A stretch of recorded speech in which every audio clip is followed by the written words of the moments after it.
Good morning students. Last క్లాస్లో మనకి electrical heater అంటే హీటర్లో ఏముంటాయి, హీటింగ్ ఎలిమెంట్స్ సంబంధించి మనం ఇమర్షన్ హీటర్ చూసాం, వాటర్ హీటర్స్లో అండ్ అలాగే గీజర్ చూసాం. ఇదివరకు మనకి హీటర్లో అలాగే మనం ఏమేమి చూసాం, హీటింగ్ సంబంధించి ఐరన్ చూసాం, ఎలక్ట్రికల్ ఐరన్, కిటిల్ ఒకటి చూసాం. సో మనకి ఇళ్ళలో ఇంకా ఎక్కువ హీటింగ్ అప్లయన్సెస్ వాడి చాలా ఉన్నాయి నాన్న.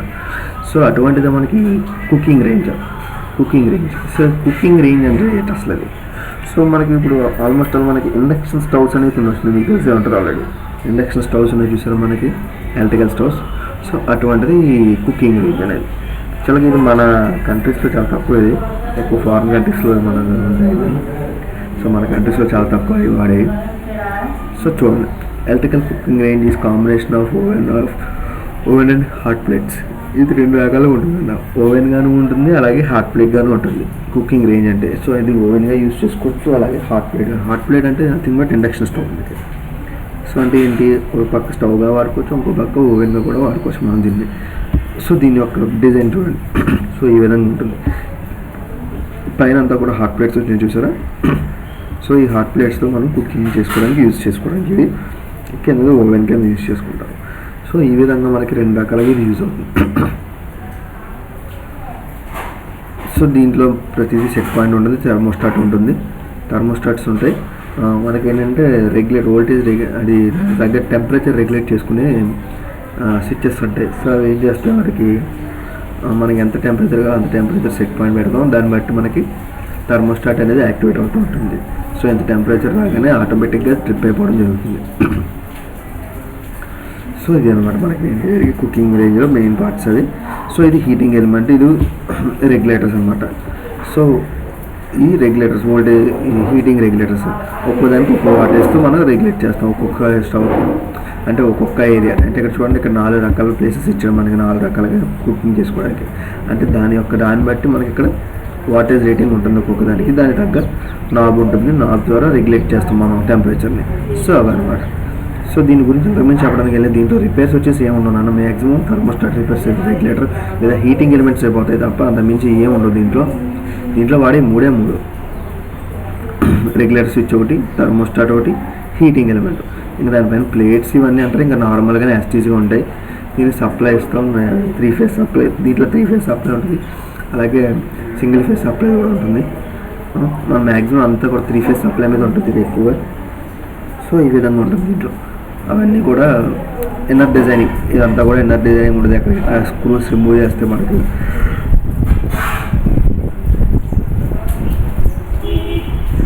వాటిలో మనకి కనెక్షన్ అవి కనిపిస్తే నీట్గా దేని దగ్గర దాన్ని రిమూవ్ చేసుకోవడం, ఏదైనా కంప్లైంట్ వస్తే ఆ థర్మోస్టాట్ పోతే థర్మోస్టాట్ చేయడం, ఇది మనం చేసుకోవాలన్నమాట.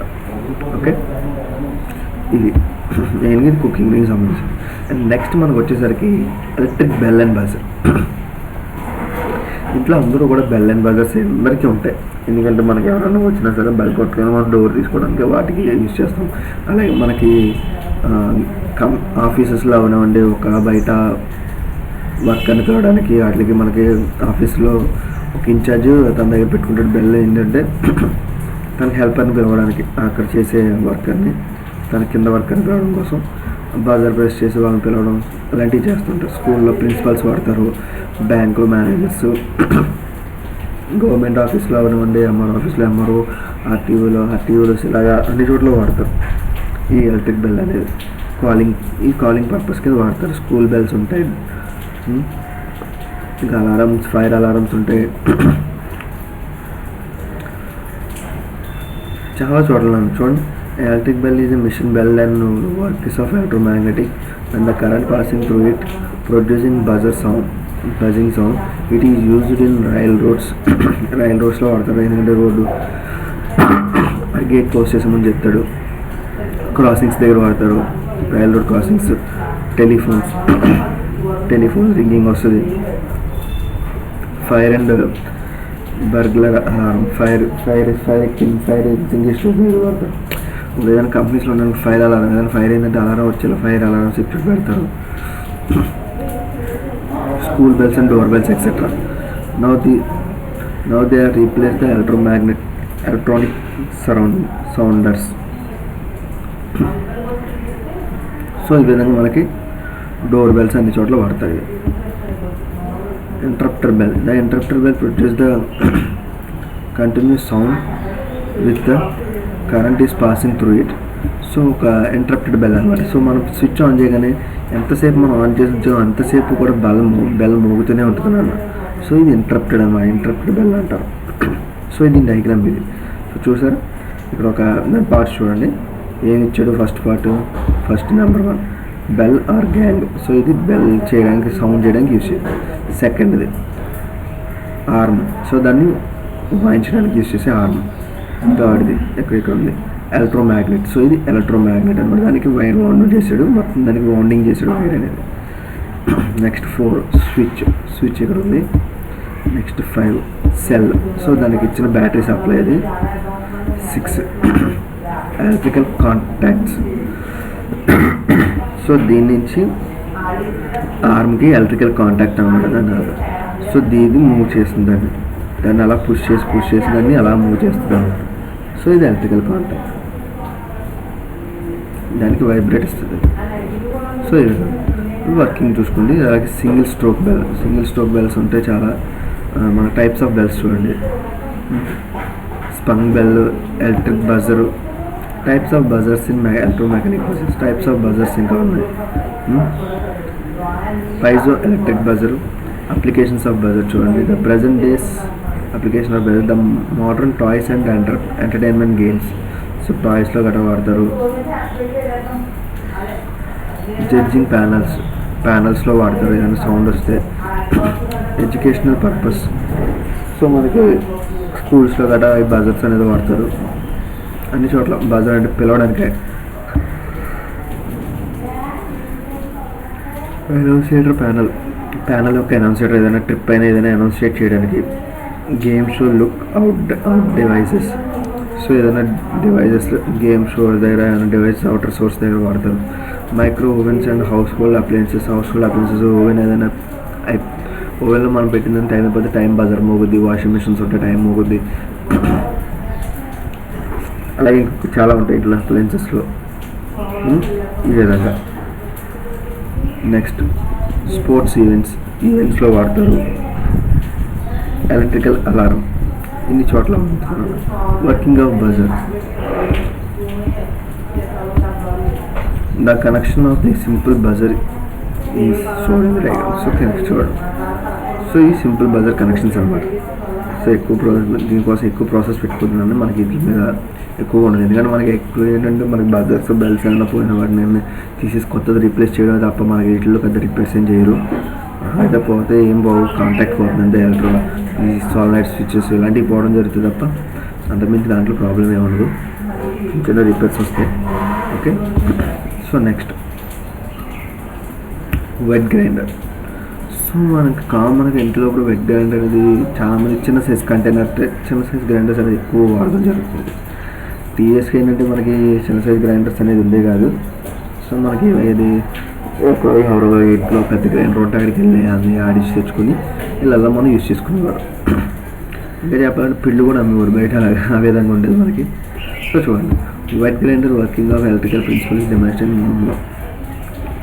demonstration manual work. It is reduced time and energy. Electrical operated wet grinder, both commercial establishes and are now available in the market. There are 3 types of grinders there are. So మనకి electrical grinder వాడడం వల్ల మనకి ఏమవుతుంది, time and human energy save అవుతుంది. అలాగే మనకి కావాల్సిన విధంగా మనకి ఎంతసేపు వెళ్ళాలి అంతసేపు రొటేట్ అవ్వడం, మనకు కావాల్సినట్టుగా పిండిని డిజైడ్ చేయడం. పిండి మనకి ఇంట్లో వాడతారు కదా టిఫిన్ ఐటమ్స్కి. సో వాటికి దానికి తగ్గట్టుగా గ్రైండ్ చేసుకోవడం జరుగుతుంది. సో గ్రైండ్స్ చూడండి ఏ టైప్స్ ఉన్నాయి. Stone rotate type wet grinder, stone rotate అయ్యేది అంటే ఓన్లీ స్టోన్ని రొటేట్ చేసేది. అంటే ఇది కాకుండా మనకు ఇప్పుడు స్టోన్ మాత్రమే రొటేట్ అయ్యేది ఉంటుంది. Container rotate with wet grinder. So మనకి కంటైనర్ రొటేట్ అవుతుంది. స్టోన్ అలా మనం ఏం చేస్తాం దానికి అలా పెట్టేసి ఉంచుతాం కదా. సో మన స్టోన్ అనేది రొటేట్ అవుతుంది, ఓన్లీ కంటైనరే రొటేట్ అవుతుంది. సో ఆ విధంగా ఉన్నాయి మనకి. అలాగే టిల్టనింగ్ టైప్ అంటే వేరేది ఉంటుంది అన్నది. సో ఆ డయాగ్రామ్స్ మీకు ఒకసారి నేను చూపిస్తాను అన్నట్టు. అది బుక్స్లో ఉన్నాయి, ఫోటో తీసి పెట్టాను ఆల్రెడీ, మీకు చూపిస్తున్నాను అండి.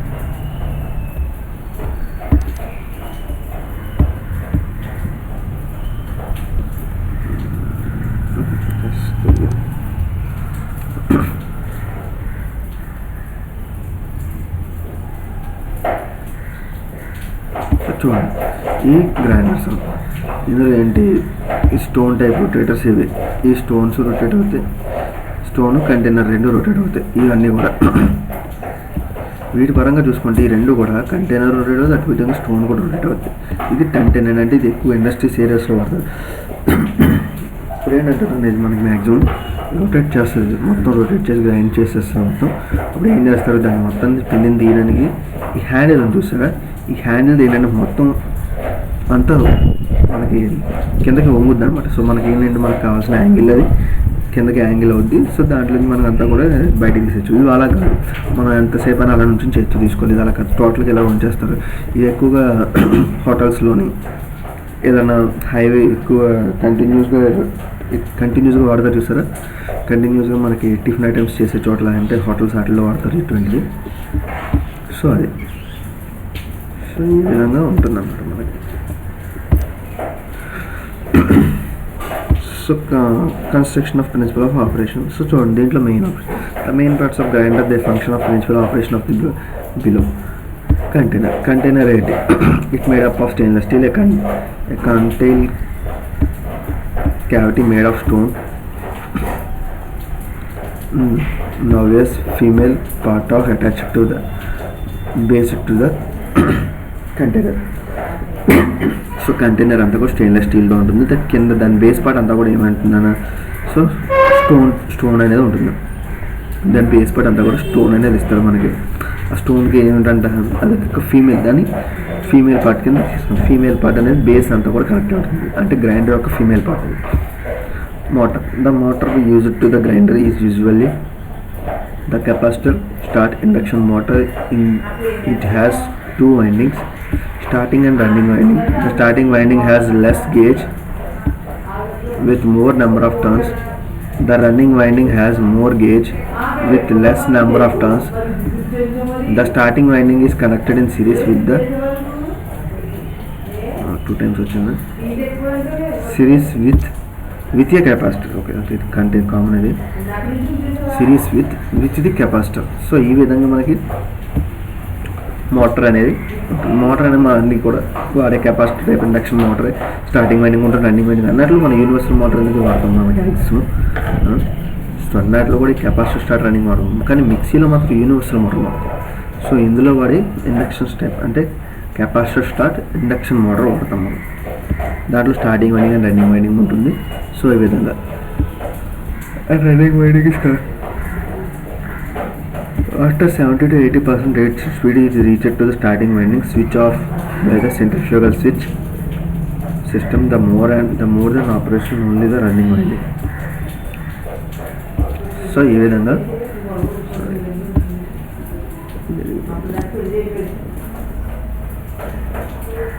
ఎస్. సో ఇది డయాగ్రామ్. సో చూసారు కదా, ఇదంతా కూడా స్టెయిన్లెస్ స్టీల్ ఉంటుంది. మధ్యలో మనకి స్టోన్ అనేది ఉంటుంది, ఫీమేల్ పార్ట్. ఇది మేల్ పార్ట్ అనమాట, ఈ స్టోన్ ఇది గ్రైండింగ్ స్టోను. సో ఈ విధంగా కింద మోటారు, దాని యొక్క బెల్ట్, దాని యొక్క బెల్ట్ యొక్క వీల్ అనమాట. సో బెల్ట్ వీల్ అనమాట, గేర్ వీల్. సో ఈ విధంగా ఉంటుంది. బేరింగ్ ఇక్కడ ఇస్తాడు దాన్ని రొటేట్ చేయడానికి. సో కొన్నాళ్ళు ఏంటంటే గేరింగ్ సిస్టమ్ కూడా వాడుతాడు. దాన్ని గేరింగ్ సిస్టమ్తో ఇంకా స్పీడ్గా రొటేట్ అయ్యేది మనకి. స్పీడ్ గేర్ మన బైక్స్ గేర్ ఎలా మారుస్తాం ఆ విధంగా దాంట్లో గేర్ మార్చుకో, గేర్ పరంగా మనకి అది డిజైన్ అయి ఉంటుంది, కదిలిపోతుంది.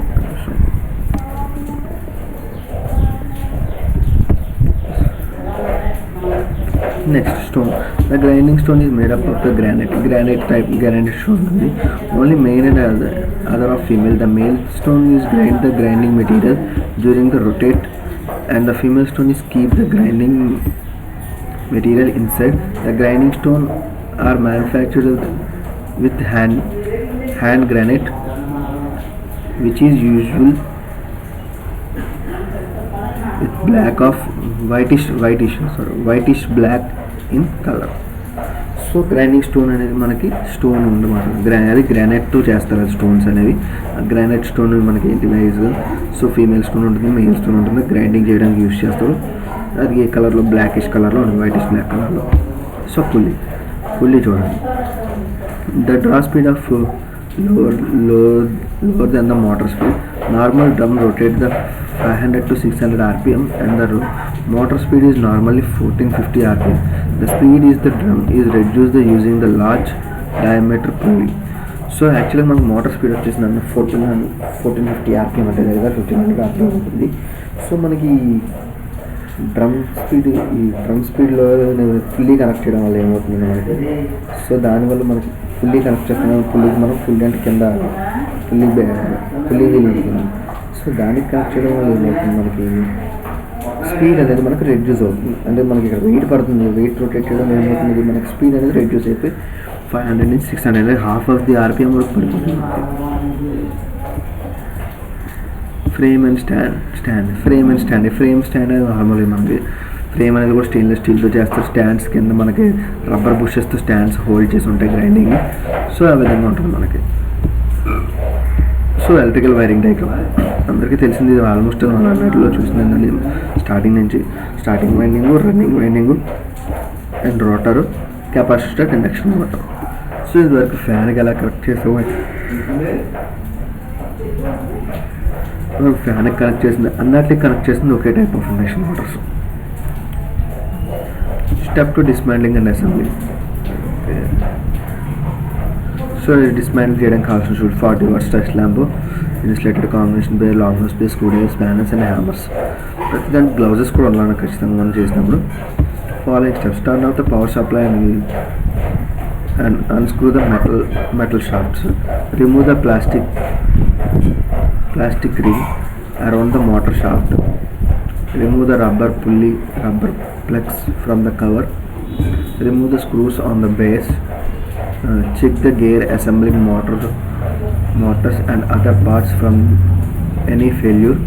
Assemble all parts in the same order in which they were dismantled. So చూడండి, సప్లై ఆఫ్ చేసుకుంటాం, మన మెటల్ పార్ట్స్ ఉన్న స్క్రూస్ అన్ని రిమూవ్ చేస్తాం. అలాగే రిమూవ్ ద ప్లాస్టిక్ రింగ్ అంటే కింద దానికి ఉన్న గేర్ వీల్ని అంటే పుల్లీ వీల్ని తీసేస్తాం. అలాగే రబ్బర్ గ్యాస్ కట్ దాని చుట్టూ మనకి రబ్బర్ బెల్ట్ ఉంటుంది కదా, సో దాన్ని రిమూవ్ చేస్తాం. అదేవిధంగా దానికి ఉన్న బేస్ ప్లేట్లో ఉన్న స్క్రూస్ అన్ని రిమూవ్ చేయడం అని చెప్తున్నాడు. తర్వాత గేర్ చెక్ చేసుకోమంటున్నాడు, గేర్ వీల్ ఎలా ఉందని చెక్ చేసుకోమంటున్నాడు. మోటార్లో ఏమైనా ఫెయిల్ అయితే దానికి ఫెయిల్యూర్ చెక్ చేసుకోమంటున్నాడు. అండ్ అదేవిధంగా మళ్ళీ అసెంబ్లీ చేసినప్పుడు ఎలాగైతే ఆర్డర్లో చేసినా అదేవిధంగా ఆర్డర్లు అన్నీ కూడా ఎక్కడ చాలా జాగ్రత్తగా అసెంబ్లీ చేయాలి. సో ఇది గేర్ వీల్ అన్న, ఈ విధంగా కూడా గేర్ వీల్స్ ఉంటాయి మనకి. సో కింద దానికి రబ్బర్ది ఇక్కడ చూసారు కదా, ఇది రబ్బర్ కనెక్టే ఉంటుంది, దానిపైన గేర్ ఇది రొటేట్ చేస్తుంది దాన్ని గ్రైండర్ని. ఈ విధంగా ఉంటే అదే కాకుండా మనకి ఏంటంటే డైరెక్ట్గా దీనికే ఈ బెల్ట్ని కనెక్ట్ చేయడం కూడా జరుగుతుంది. ఆ విధంగా ఉంటాయి. టెస్టింగ్ అండ్ డిస్మాండ్లింగ్ వచ్చేసి చాలా ఉన్నాయి మొత్తం ఈ పార్ట్స్ అన్నీ కూడా. సో చూడండి, the motor does not start అవ్వకపోతే ఏం చేయాలి? Motor winding is ground, broke wire from the winding, defect capacitor, centrifugal switch, blowing of fuse. So ఈ కంప్లైంట్స్ వస్తాయి. అట్లా ఏమి చేయాలి? Replace the rewind the motors. Back రావాలి.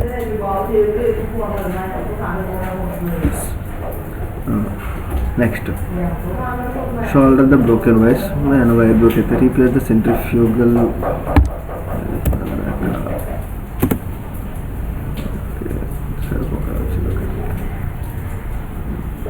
Replace the capacitor, centrifugal switch, check the replace fuse. ఆ విధంగా ఉంటుంది. Motor start అవుతుంది but defective centrifugal and replace the centrifugal switch. Heats up rapidly. Heats వస్తుంది ర్యాపిడ్ అయినప్పుడు. స్విచ్ అయినప్పుడు short circuited winding. Next grounding winding. So ఈ విధంగా మన పార్ట్స్ అనేవి ఉంటాయి. సో దాంట్లో ఏంటి, స్విచ్ పోయిండొచ్చు, rectify the rewinding the motor. So ఈ విధంగా motor slow down, motor slow అవుతుంది. Short circuit winding circuit motor short shaft ఏమైనా బెండ్ అవ్వచ్చు, వామ్ అవుట్ బుషెస్ ఏమైనా పోవచ్చు. సో చూడండి, rewind the motor, replace the shaft, replace the bushes. So ఈ విధంగా motor is noisily, worn out bearing అన్న rust పట్టేషన్ అన్న, బెండ్ షాఫ్ట్ అన్న బెండ్ అవ్వచ్చు, లూజ్ పార్ట్స్ అవ్వచ్చు, worn out centrifugal system belt, replace the bearing replace చేయమంటాడు. అలాగే replace the shaft, tight the parts, replace the centrifugal system belt. So ఈ విధంగా ఉంటుంది మనకి. Motor gets heated well running, short circuited winding capacitor. Next tight or worn the belt bearings. So ఈ విధంగా చూడండి, rewind the place of దానికి ఇచ్చాడు అనమాట. Clean the lubricant of replace the bearing, lubricant the bearing clean చేయడం విధంగా. Next motor slow down well running, short circuited winding, open circuited winding, bend shaft, join the open circuited terminals and possible, rewind the windings and replace the straightening of the shaft. Next user get shocks, మనకి వాడుతుంటే shock పడుతుంది. Contact between live parts any body motor, earth fault, separate the live parts of the body Motors and insulated them, make proper earthing. So smoke for motor, overload అవడం వల్ల, short circuit winding అవ్వడం, tight bearings అవడం వల్ల, damage centrifugal switch and capacitor. So పొగ వస్తుందంటే ఈ విధంగా ఇవన్నీ డ్యామేజ్ అయిపోతున్నాను. రెడ్యూస్ ద లోడ్ తగ్గించడం, rewinding the winding, clean the lubricate the bearings, replace centrifugal switch or capacitor. Next, last, rotor rubs data, duct in water, worn out bearing, bent shaft. So ఏదైనా dirty మనం రెగ్యులర్గా వాడుతుంటాం, water అన్నీ చేస్తుంటాం కదా, ఏదైనా dirty parts ఏదైనా మనం మిగిలిపోయింది దానిలో పడిపోయిందంటే సో దాన్ని క్లీన్ చేసుకోవడం, బేరింగ్ అయినా ప్రాబ్లం అయితే దాన్ని రీప్లేస్ చేయడం, అంటే రస్ట్ పెట్టేస్తుంది కదా. స్ట్రైట్నింగ్ ద షాఫ్ట్ అని అయితే స్టాప్. సో ఈ విధంగా ఉంటుంది. ప్రికాషన్స్ చూడండి, the following must be during the testing replacement. The grinding should be earthing properly, always do the testing in series with the supply. So మనం grinding ఎప్పుడు కూడా earthing ప్రాపర్గా ఇవ్వాలి, అదేవిధంగా నేను టెస్ట్ చేసినప్పుడు కూడా సిరీస్లో టెస్ట్ చేయాలి. ఇవి చేస్తున్నాను. సో ఇది ఎక్కడికి ఈరోజు రాయండి. సో నెక్స్ట్ మీకు మిక్సర్ గురించి వస్తుంది, దాని తర్వాత రూమ్ హీటర్స్ గురించి వస్తుంది, దాని తర్వాత ఓవెన్స్ ఉన్నాయి, టోస్టర్ ఉన్నాయి, వాషింగ్ మెషిన్ ఉంది. సో ఇంకా మీకు ఎన్ని అప్లయన్సెస్ ఉన్నాయి? Mixer, room heaters, oven, washing machine, toaster, ఇంకా 5 అప్లయన్సెస్ ఉన్నాయి. ఈ 5 అప్లయన్సెస్ మీరు చెప్తే మీకు ఈ లెసన్ అనేది క్లియర్ అయిపోతుంది. సో మ్యాక్సిమం రేపు ఇంకో 2 వాటిలో చెప్పేస్తాను నేను. మీకు ఇంకా కంటిన్యూస్గా నోట్స్ అనేది ఇచ్చేస్తూ ఉంటాం. వీలైనంత త్వరగా ఈ చాప్టర్ అనేది మనం ఒక 2 క్లాసెస్లో ఈ చాప్టర్ అనేది క్లియర్ చేసేసి మీకు నెక్స్ట్ కొత్త చాప్టర్ అనేది స్టార్ట్ చేయాలి, ట్రాన్స్ఫార్మర్స్ మీద చాప్టర్ స్టార్ట్ చేయాలి. ఓకే.